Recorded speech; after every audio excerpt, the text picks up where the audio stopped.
It is now 11:16. Matt is off this week. It is Payton's place tonight. Ooh, I like that. You like that? It's your place. You know what Payton's place was?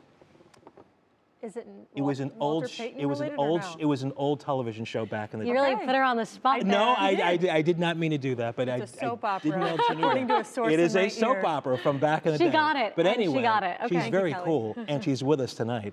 And you're telling us you've got a look at the opening day forecast. I do. It's long range, and I was explaining to you, doing the forecast is a lot like artwork. You know, you have a very fine paintbrush in the short term, but you've got a really wide paintbrush in the long term. My parents went to art school. You get the gist here? Love it. Anyways, broader strokes by late next week. And so that relates and kind of just an idea of what's possible to come. But let's talk about those finer details starting tomorrow. So I've broken out a school forecast to prepare kids to get out the door as well as yourself in the morning. So if you've got loved ones headed to school tomorrow morning, whether that's yourself as an educator or you're sending out the kiddos, we're going to start the day in the 30s and we will make it clear near to 50 actually by the middle of the day. And then we start to drop our temperatures as we go through the afternoon and early evening. That's when we bring in the chance for maybe a little rain and a little snow. And that's thanks to our next system that continues to brew. So where is it right now?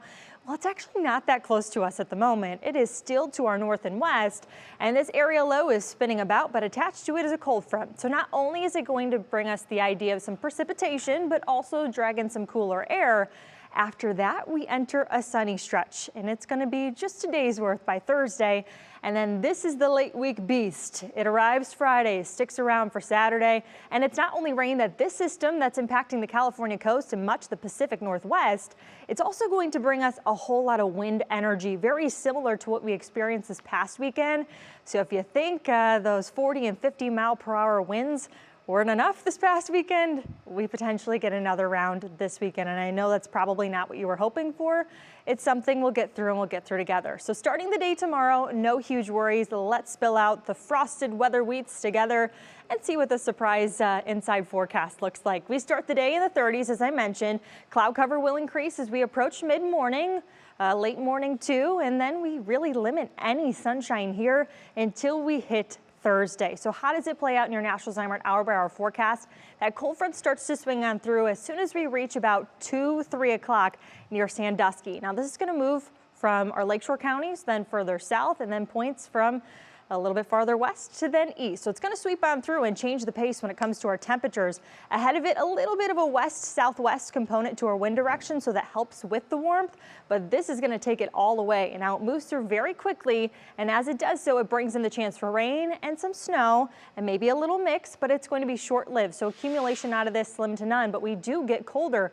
Everyone by about 5, even 6 o'clock is going to be back in the 30s. And then this is midnight tomorrow. We are even dropping into the 20s. We've now limited cloud cover overnight, so all the warmth we could have experienced starts to make its way back into the atmosphere. And we start Thursday even cooler than how we start tomorrow, likely in the mid to upper 20s all across Northeast Ohio, and likely with a wind chill keeping us feeling even cooler. So when does that big system arrive in your National Zymer big picture forecast? I mentioned Friday. We get a little extra energy associated with that by Saturday. We wrap around cooler air, and then we're back in the sunshine as soon as Sunday. Now, I talked about that broader stroke paintbrush as we approach next week. And that's when things in your 10-day forecast, exclusively here on 3 News, you can see opening day, and it's going to be seasonal. We're going to be close to where we should be for this time of the year.